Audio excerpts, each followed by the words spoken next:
All right, welcome to our Netflix podcast show. I am Jaden Loader, and we have our dumbass editor over here, Nigel Moss. He'll be out of the screen unless he feels like sharing. And who the fuck are you? Yeah, guys, I'm also on the Netflix podcast. Name. My name's Jake Lee. All right, Back at it again. we're back at it, and we're going to be talking. Our Netflix show that we're going to be talking about for this podcast episode is The Boys.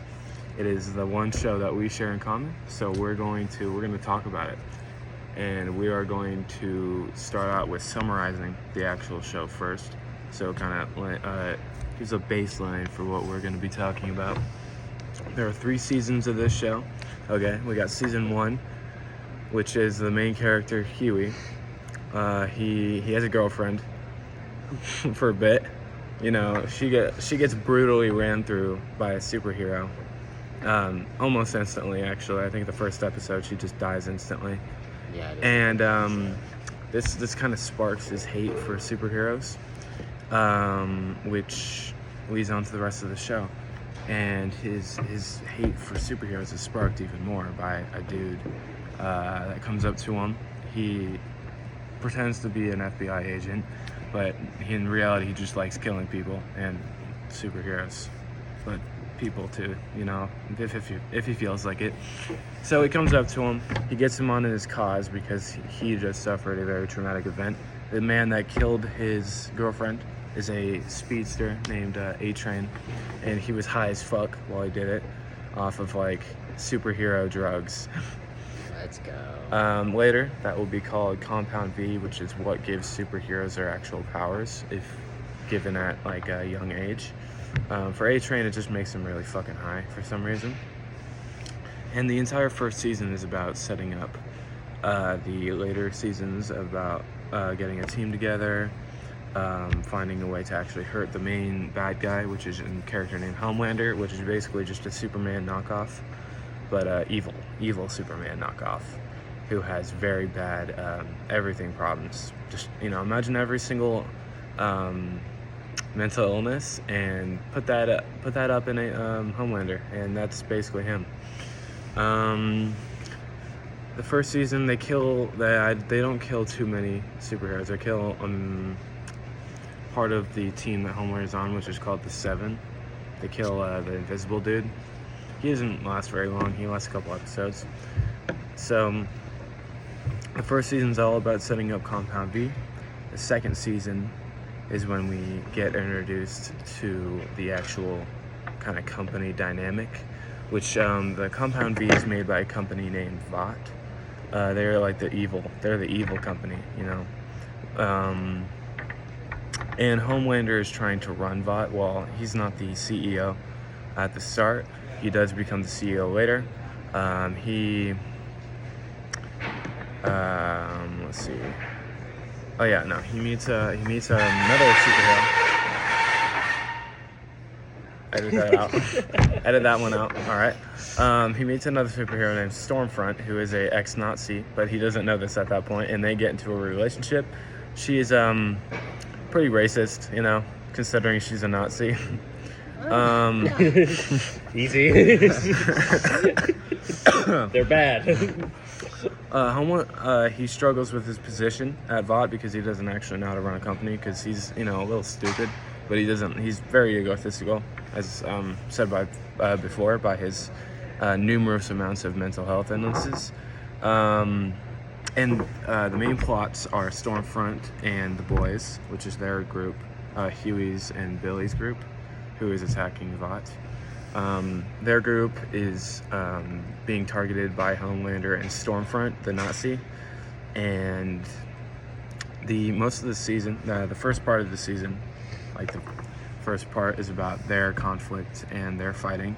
There's a second tone, which is Billy's kind of son, Ryan, who was born because Billy's wife, who's now dead because of she's not dead, actually.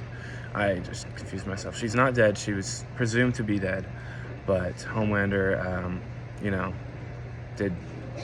raped her, and Ryan was born. So Ryan has to deal with the fact that he doesn't actually know that happened. He just thinks Homelander is his actual father. So Homelander is trying to raise a son, and he has a relationship with a Nazi during this season. And in the end, Stormfront gets blown apart by Ryan, and Homelander tries to manipulate him back to his cause, which in season 3, that kind of works.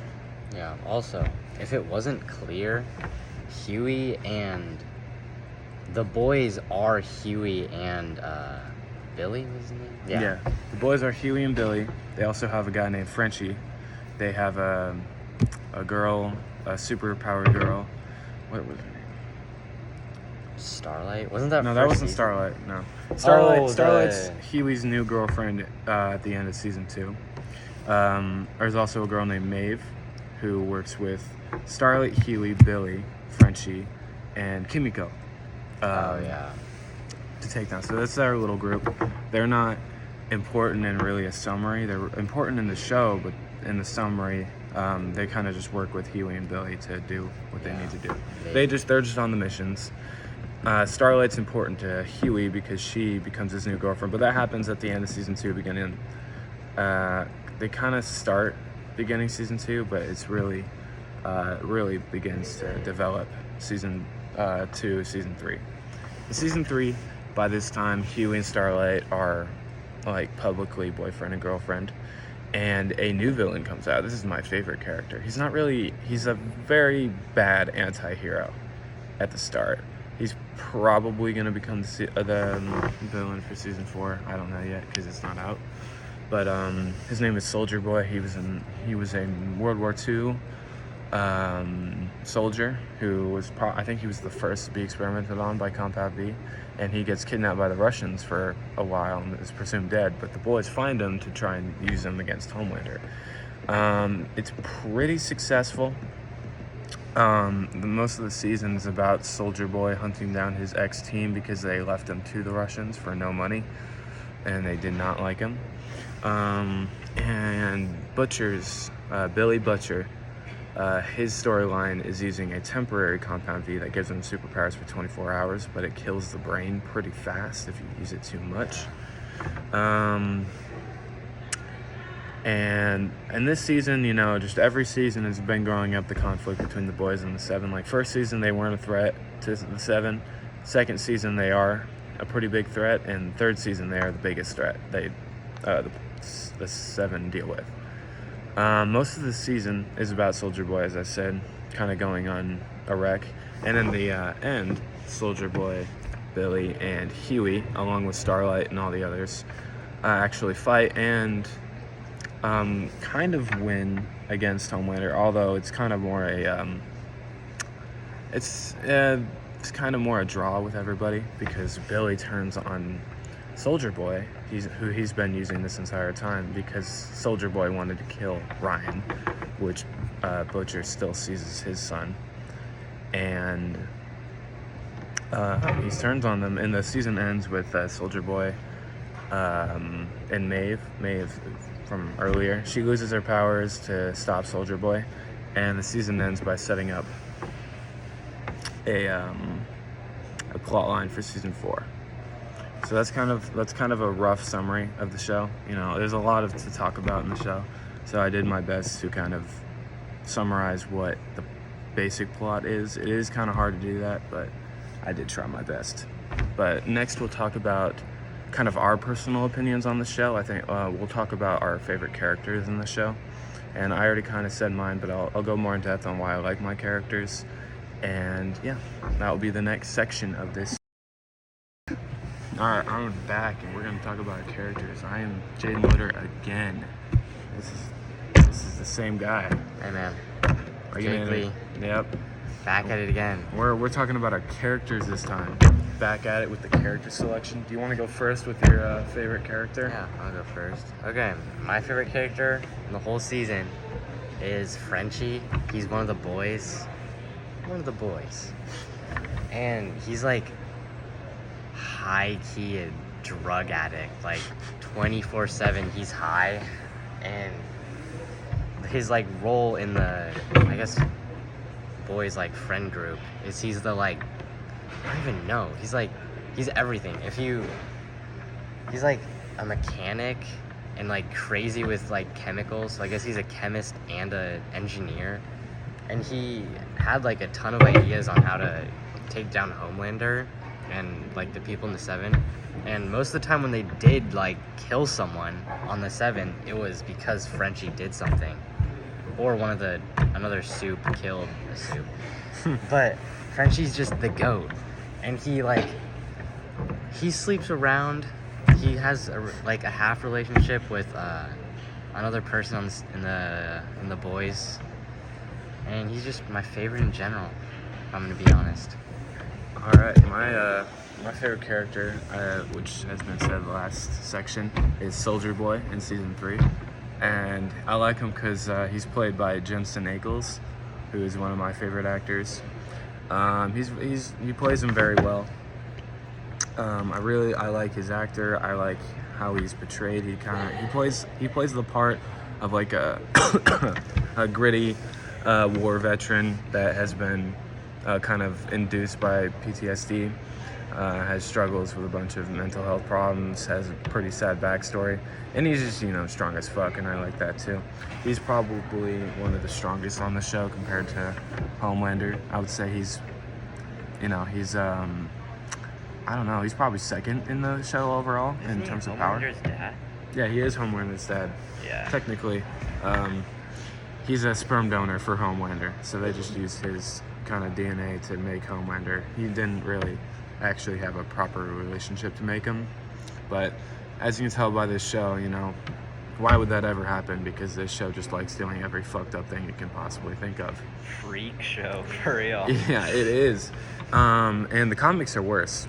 Based on this show, the comics are terrible. Are genuine ass. Yeah. There's no redeeming qualities about it. No, the comics are just genuinely terrible. Like, at least the show tries to actually put emphasis and emotion and character development to their characters. The comics are just made by a dude who really hates superheroes, and he just wants to do every terrible thing imaginable. Yeah. This show actually has depth. And Soldier Boy is one of those characters that get depth compared to the comics. The comics, he just pisses himself and is a coward and does terrible things. The show, he actually has character depth and emotion to his character. And I feel like that's also played by the fact that his actor is a very good actor. And I like him in other shows, so that makes me like him more. That is it for our character selection on this show. All right, second episode. We're back at it again. Jaden Loader, Jacob Lee. And our second show that we will be talking about today is a show on Disney Plus called The Clone Wars. This show is very hard to summarize within itself because it is 7 seasons of all over the place plot lines. But I promise it's a good show. It is such a good show. It's basically, with the plot lines, it goes into the Star Wars kind of lore with the Clone Wars, which is before the actual Empire itself. And since it's such a big war that's before the Empire, it has a lot of plot lines in it, which is I can definitely not summarize. But we will talk about our favorite kind of arcs and plot lines in the certain seasons we like. And we also, like last time, we would talk about our favorite characters in the show. And there are a lot of characters in the show. The general premise is, very, very general premise of this show is Anakin Skywalker, who will turn into Vader, Obi-Wan Kenobi, his master, Ahsoka Tano, who is Anakin's apprentice. Padawan? Or Padawan. no? It's Yeah. probably... It's Padawan. Okay. It's Padawan. And then we have Anakin's regiment, and which he kind of goes over in the war.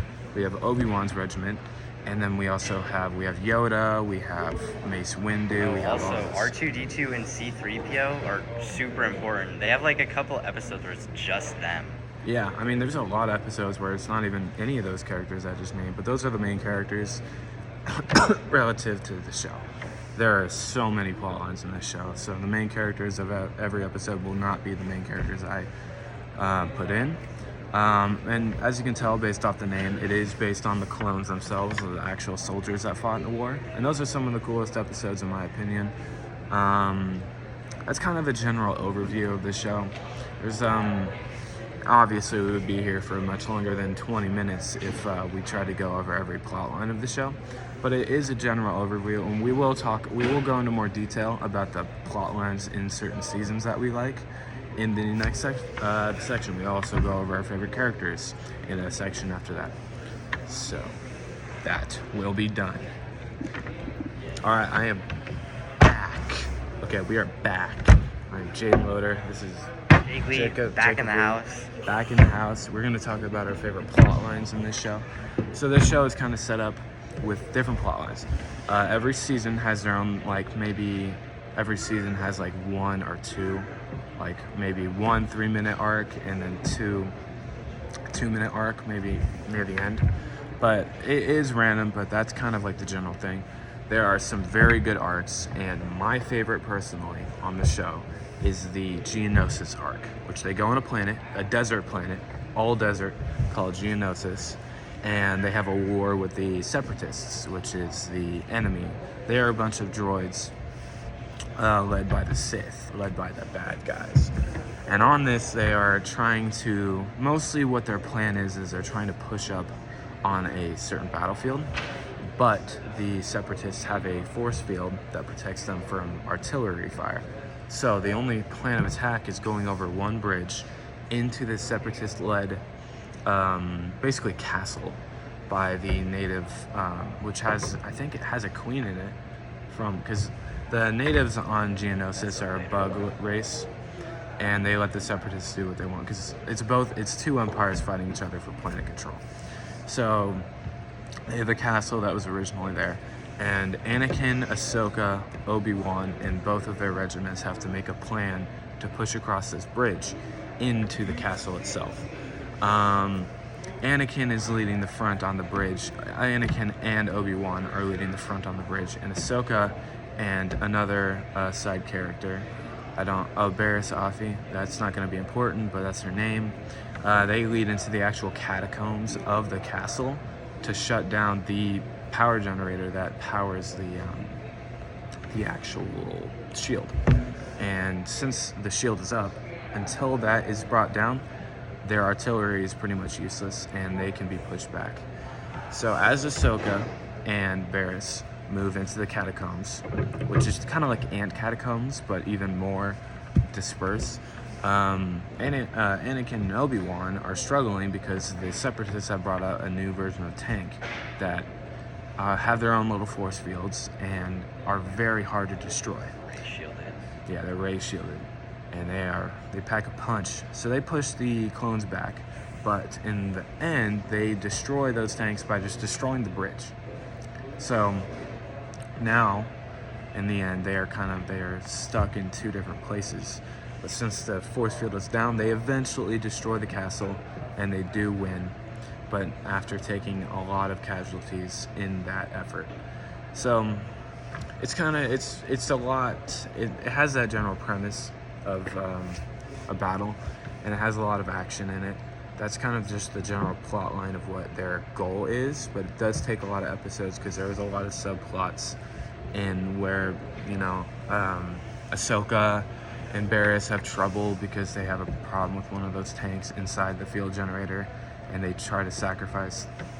Once they destroy that field generator, they do intend to sacrifice themselves, but they get found in the rubble, and it was very close. It was almost close to death for them.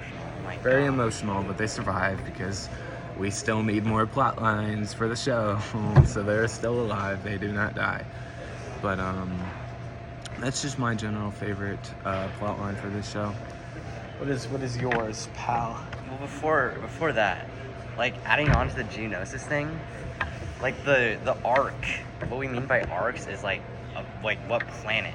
And in my opinion, another reason why Geonosis is so good is because there's multiple arcs on Geonosis. First they do a ground assault into the canyon. Yeah. And then after they take the castle, there's also another story after that where there's mind controlling worms, I think. There is, yeah. They get mind-controlling worms on Geonosis, and they actually have to even push to that bridge. There's a whole arc to push in that bridge, and that's a whole nother thing. I need to watch that again. I haven't watched it in a while. Good times, bro. Yeah. I have them on CD, I think. You do? I have Hell like yeah. the entirety of Clone Wars on CD. I just watched it on Disney Plus. Yeah, it's free. But you were gonna talk about Umbara? Yeah, Umbara. Oh my gosh, it's so good. It's like, it's almost like purely like just war scenes, like and just battles like the whole time. Oh yeah, Anakin's not even there. They have to fight their evil Jedi general. Well, it's really good because like it's just the clones that do it. They get zero help from like the Jedi or anything. It's just like a soldier's point of view of this like relentless warfare. Yeah. And like the Umbarans, the enemies, they have like super advanced like machinery that the clones have never seen, and they have to overcome like challenge after challenge of these like super crazy like mechs almost. There's like worm like mechs and there's like spider worm ones? mechs that go under, and spider mechs, and they are immune to any like gunfire that they have. So they have to use their rocket launchers very sparingly because they have very little resources, no Jedi help, and it is just them and the Umbarans fighting. So it's like it's not accurate. It's a soldier's perspective of what they saw, not just what the Jedi saw in the war. And it is a very hard push to the capital of the Obi-Wan. Oh, and Krell. He is the main bad guy of this arc. He is a Jedi turned. He hates clones. He wants to be a Sith Lord's apprentice, but that's not revealed until the end. And his plan is to kind of try to kill as many clones as he possibly can. The whole time he's giving the clones like horrible battle tactics to like get as many of them killed. Yeah, he wins battles, but he makes sure that the casualties are as high as he can possibly get them. And one way he does that is he mostly doesn't even show up. He does show up in a couple battles, but he's mostly making the battle plans, and he tells the 501st, which is Anakin's clone unit, this is the main clone unit, that the three, I think, that he just tells Obi-Wan's clone unit too. They meet in battle. Like, they are fighting each other because Anakin's clone unit's intel is that the Umbarans are dressed like them. But as Rex, the main clone leader, kills one of the people from the other side, he picks up his helmet and realizes they're shooting at their own men. So he figures out that Krell is trying to get them killed by making them kill each other. So they come together, and in the final episode of this arc, they all like storm their base after they've taken no, they haven't taken the capital yet, but they need to storm the base of Krell. They're the 501st first base, and they need to stop Krell from killing any more of them. After they do this, they arrest Krell, and like the main glazer of Krell, okay, there was this dude. Oh my god, and bro. he glazes him so hard, but in the end, he kills him because he realizes what he actually did to his own troopers.